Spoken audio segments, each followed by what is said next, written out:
राम राम। जैसा पिछले प्रसंग में बताया कि किस तरह मां कौशल्या अपने हृदय पर पत्थर रखकर प्रभु श्री राम को वन गमन की आज्ञा देती है और पूछती है कि जानकी का क्या करेगा। मां कहती है ये मत कहना कि वो यहीं रह जाएगी,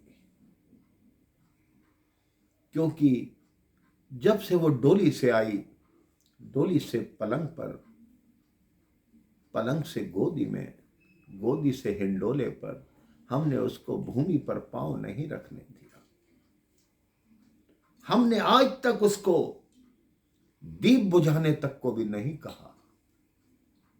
एक बार तुम्हें ज्ञात नहीं है राम, सरयू किनारे एक राक्षस आया था।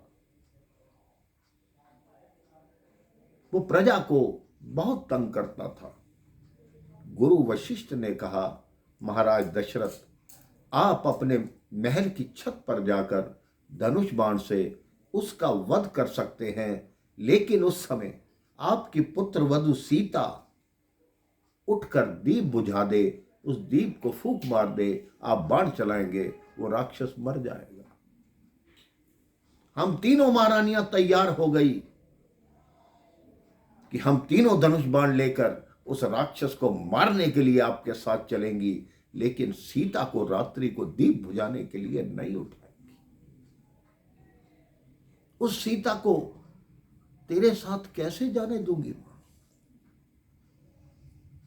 जब तू वनवास अगर चला गया और उसको छोड़ गया, किसी रात्रि वो तेरे चित्र को देखकर बैठी होगी और मैं जाऊंगी, मुझे कहेगी कि मां कितने वर्ष बाकी रह गए, मैं उसकी बात का उत्तर कैसे दूंगी राम?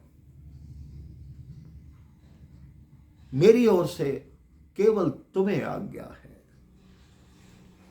इतनी देर में ही मां सीता का आगमन होता है और पूछती हैं कि स्वामी को ऐसी आज्ञा, कैसी आज्ञा दे रही है मां कौशल्या मूर्छित अवस्था में चली जाती हैं और बोलती हैं कि मेरी वाणी में बल कहां। अब मां जानकी प्रभु श्री राम के पास आती है और पूछती हैं कि आप ही बताएं राघव, मां की ऐसी दशा क्यों है। अब श्री राम मां जानकी को उन वचनों की सारी बात बताते हैं और कहते हैं, जुबान से जो कहा उसका निभाना भी जरूरी है, वचन जो दे दिया उसका निभाना भी जरूरी है। मां जानकी उत्तर देती है, वचन के कारण अगर स्वामी का बन जाना जरूरी है तो दासी को यहां रहने की नहीं कोई मजबूरी है। राम जी कहते हैं, तुम ये क्या कह रही हो सीए, तुम बनों के कष्ट सहने योग्य नहीं हो, इसलिए मेरे साथ न चलकर सास ससुर की सेवा करो, क्योंकि सेवा से बढ़कर संसार में दूसरा कोई भी धर्म नहीं। सीता जी कहती हैं, मेरे सारे सुख तो आपके साथ है, आपके बिना तो मुझे स्वप्न में भी सुख की कामना नहीं। जिस तरह जीव के बिना शरीर, जल के बिना सागर शोभाहीन होता है, उसी तरह पति के बिना पत्नी का जीवन दुखी व मलिन होता है। प्रभु फिर समझाते हैं कि जिस तरह आम के बाग में रहने वाली कोकिला जंगल में जाकर महान दुख पाती है, उसी तरह महलों में रहने वाली महिला वनवास में जाकर कष्टों की भागी बनती है। सीता जी की आंखों से अश्रु टपकने लगते हैं।